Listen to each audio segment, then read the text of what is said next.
Thank you. We would like to welcome to the stand Ryan Burge. He is the author of Graphs About Religion.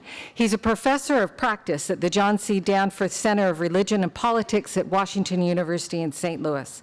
He's authored over 30 peer-review articles and book chapters alongside 4 books about religion and politics. He has served as a pastor in the American Baptist Church for over 20 years. We are honored to have with us today not only a man of the cloth, but a man of the numbers. Please welcome Ryan Burge.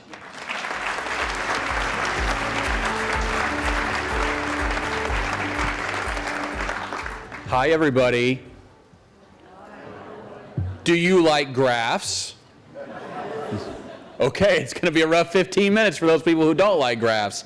My job is to kind of take you through what the American religious landscape looks like over the last 50 years in 15 minutes. So I'm going to cover everything in a lot of depth, and I'm sorry if I leave anybody out, okay? So here we go. This is what American religion looks like. Thank you. We classify American religion into 7 categories. There are 3 types of Protestants: evangelical Protestant, mainline Protestant, and the black church. Catholics, Jews, other faith category, which is everyone from Muslims, Hindus, Buddhists, Latter-day Saints, people who answer other to the question, and then the last category are people who say their religious affiliation is none of the above. I wrote a book about the rise of the nones, the N-O-N-E-S, and as you can see, the 2 biggest features of this graph are the mainline line, which is orange and heading downward, and the no religion line, which is purple and heading upward. The share of Americans who are non-religious today is higher than it's ever been in American history. It's 6 times the size it was in 1991. So what I'm going to do today is walk you through some of the major groups on here, the larger groups on here, trying to say, here's some cool things about the data that you may not know. So let's start with our friends, the evangelicals. I love this graph because I call it you guys know what a Rorschach test is, an ink blot test, right? I love graphs because they can become almost a prism to see how people are thinking about things on the other side. Because if I show this graph to my atheist friends, they go, aha! Evangelicals were 30% of America in 1993, and they're down to 18% today. That's a 12-point decline. But if you take the timeline all the way back to 1972, when we first started modern polling, the percentage of Americans who are affiliated with an evangelical tradition is actually larger today than it was 50 years ago. There are actually more evangelicals numerically today in the United States than there were 50 years ago. So it's really a story of what do you want to see in this data. Yes, they're down from their peak in 1993, but I actually think that period of time from the mid-1980s to the late 1990s was actually an aberration where evangelicalism surged, which also is that's the age I was in youth group, so it felt like everyone was evangelical back in those days. But that was a weird period in American history that we haven't seen before, and we probably won't see in the future. The share of Americans who are evangelical is right about 18% today, but here's the most important story in American evangelicalism, which is the rise of the nons. And what do I mean by that? I mean the share of people who say they are non-denominational Christians. In 1972, only 3% of all Americans said they were non-denominational, and now about 14% of all Americans say they're non-denominational. If you put that in actual numeric terms, there's somewhere between 35 and 40 million non-denominational Christians in America today.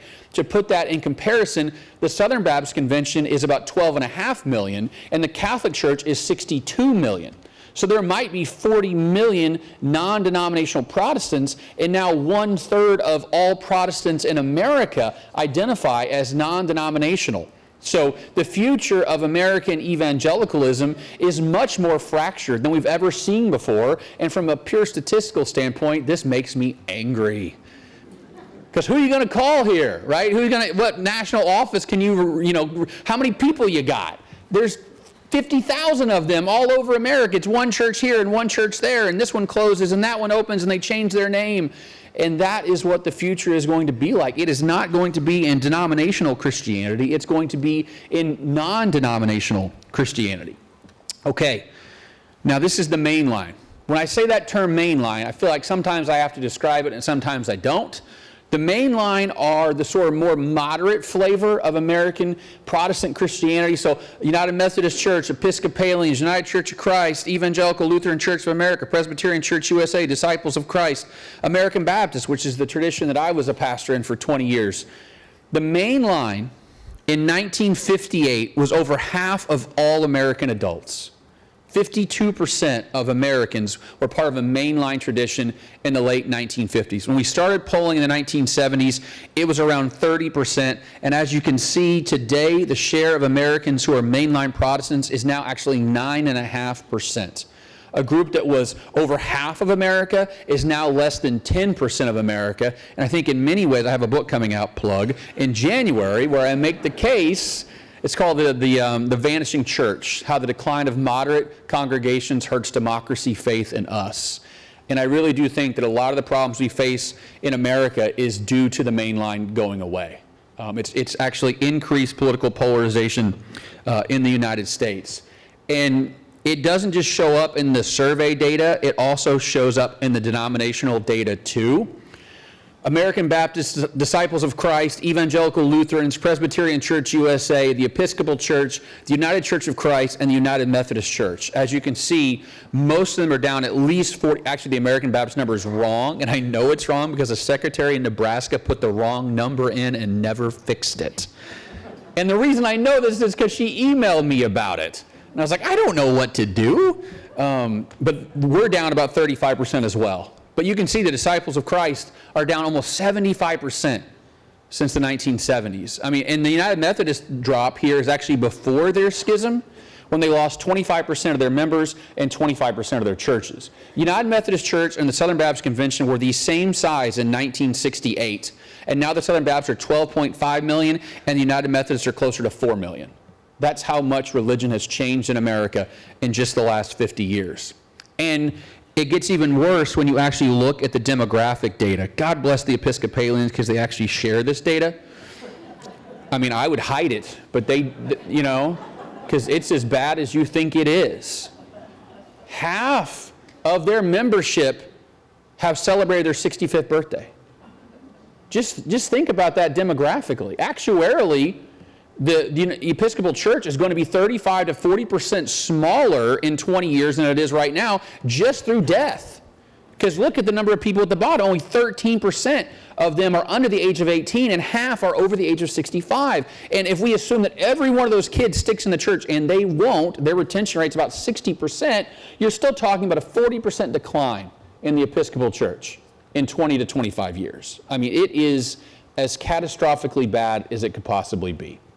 So, the black church, we put them in their own category, and I know I don't have time to get into why, but really the answer is politics. Theologically, the black church looks a lot like the evangelical church on theological matters, but when they go in the voting booth, 80% of white evangelicals vote for the Republican, and 90% of black Protestants vote for the Democrat. So they are about as ideologically opposed as you possibly can be, even though theologically they're actually very similar on many metrics. They're down to 4% of America. These are churches like the AME Church, right? An interesting fact about black Americans is if they leave religion, they don't go that far. So there are three types of non-religious Americans: atheist, agnostic, and a group we call nothing in particular. That's literally the response option. Is you look at all these and go, nah, man, I don't want any of that. I call it the meh or the shrug option of American religion. Almost 90% of black nuns are nothing in particular, and almost none of them are atheists. So what that tells me is, in the black culture, when people leave the church, they're not going all the way to the other side of the religious spectrum. They're sort of sticking in the middle. They're much more likely to go to church at least a little bit, black non-religious people, than white non-religious people, Asian non-religious people, or Hispanic non-religious people. So in this context, religion works differently for African Americans than it does for the rest of us. Okay, Catholics. Yay, my wife's Catholic, both my kids are baptized Catholic, so yay, I go to Mass. The share of Americans who are Catholic has actually been incredibly stable over the last 50 years, okay? Now, there has been a decline recently, as you can see, in about the last 6 or 8 years. The numbers was bouncing around 25%, now it's down to about 22%. Okay, That's not bad, though. Considering the nuns have gone from 5% to 30% and the mainline's collapsed, that's pretty good. But now I'm going to show you this slide. This is the share of each tradition that it says they attend religious services nearly every week or more. Fun fact, an evangelical today is actually more likely to go to church than an evangelical from 50 years ago. A mainline Protestant is about as likely to attend church, which was never that much, about 30%, and black Protestants are about in exactly the same spot. But in 1972, over half of American Catholics said they attended Mass nearly every week or more. And today, it's closer to 20%. So while the first number I showed you might look good, the second number I showed you is not good at all. What we're actually seeing is a tremendous rise in cultural Catholicism. It's people who say they're Catholic because their families are Irish American, Italian American, Hispanic, because it's part of their culture, but they're actually not going to church on a regular basis. That's the decline we're seeing in the American Catholic Church, is the belonging is there, but the behavior is not there. Now, the rise of the nuns. I wrote a book about this, actually 3 books about this, because everyone wants to know about this. Between 1972 and 1991, the share of Americans who were non-religious went from 5% to 6%. There's actually a great paper written in 1968 where the sociologist called the nuns the neglected category. And they were neglected because they were 1 in 20 Americans. And the first wave, the General Social Survey, there was 112 non-religious people total. You can't do anything with that statistically. So we ignored them from about 1972 to the early 1990s, and then we see this boom, this hockey stick style growth that venture capitalists love to see in their companies, right? Which is nothing, nothing, nothing, then everything. And the rise of the nuns happened so quickly that it was almost hard to wrap our arms around. Almost every year or 2 years, there 1% rise, a 2% rise. And so we went from 6% of America in 1991 to now the share of Americans who claim no religious affiliation is close to 30% of the entire country. Where do they come from? You don't get to be 30% of the country by just being white people or just being young people or just being black people or just being women. It's every group is more likely to be non-religious today than the same group was 30 years ago. Young and old, men and women, coastal, all over the country, every part of America is less religious today. And by the way, as people age, they do not become more religious. They actually become less religious now.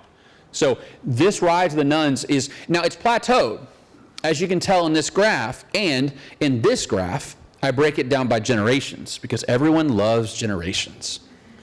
Even though generations are empirically dumb. Did you know that a baby boomer gave birth to a baby boomer?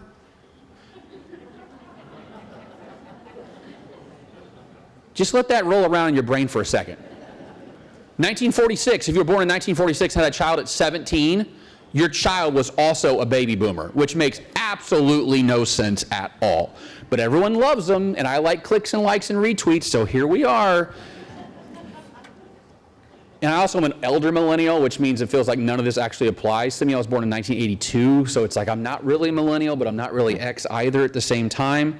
But as you can see, every successive generation is less religious than the prior generation, right? I mean, but look at silence, went from 12% to 19%. Among boomers, went from 17% to 24%. X went from 25 to 31.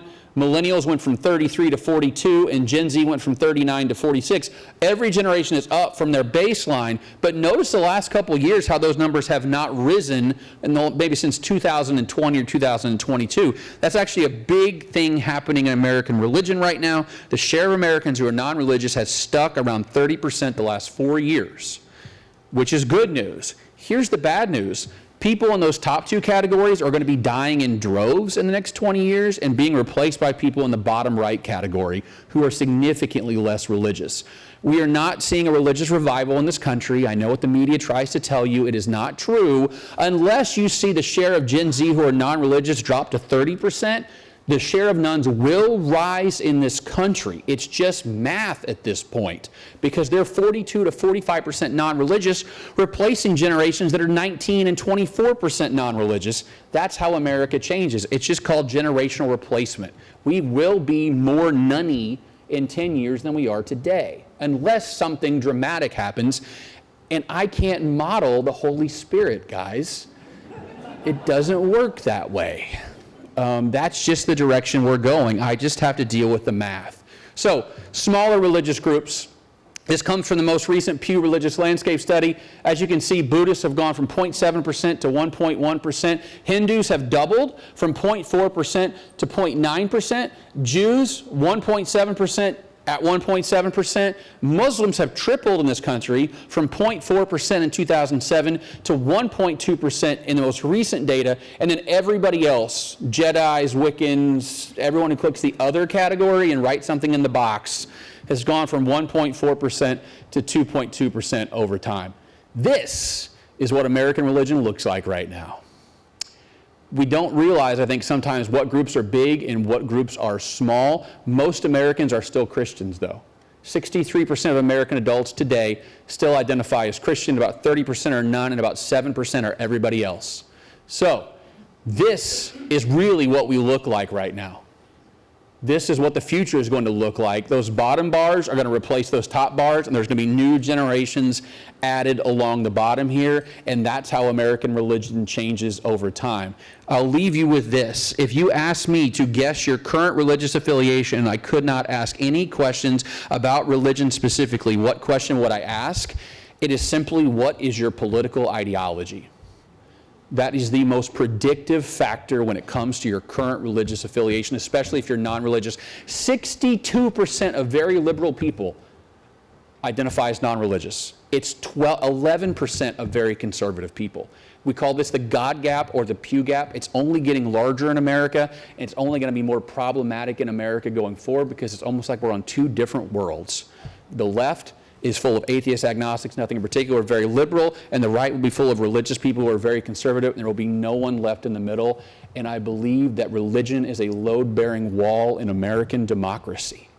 It's a place where we get to see people who are different than us, age-wise, class-wise, politically. We'll see people different than us, but what's happening is we're sorting ourselves out more than ever before, and it's making us hate each other. And that is not how a democracy should work. So I'm a big fan of religion because I'm religious, but I'm a big fan of religion because I'm a scholar of American democracy. And we need religion to make American democracy work. Okay, that, if you want this QR code is to this presentation, guys. So if you want a copy of it, scan that. If you want to subscribe to my Substack, and of course you do, that's on the bottom right corner. All right, thank you guys so much. Appreciate you.